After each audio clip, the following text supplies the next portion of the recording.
কুষ্টিয়ার দৌলতপুর উপজেলার প্রাকপুর সীমান্তের শূন্যরেখায় থাকা ১২ জনকে সরিয়ে নিয়েছে ভারতীয় সীমান্তরক্ষী বাহিনী বিএসএফ। ৩ দিন ৩ রাত সীমান্ত সংলগ্ন মাথাভাঙা নদীর তীরে পাট ক্ষেতের আইলে থাকার পর আজ সোমবার সকাল ১১টার দিকে তাদের নিয়ে যায় বিএসএফ সদস্যরা। বাংলাদেশের সীমান্তরক্ষী বাহিনীর ৪৭ ব্যাটালিয়নের commanding officer lieutenant colonel Rashed Kamal বিষয়টি নিশ্চিত করেছেন।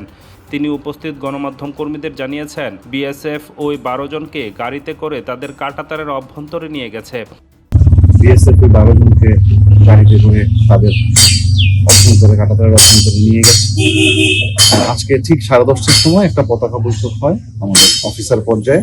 বিএসএফ এর একজন অফিসার প্রতিনিধি এবং আমাদের একজন অফিসার প্রতিনিধি উপস্থিত ছিলেন এবং এই ফ্ল্যাগ মিটিংটা অন দ্য স্পট হয়েছে।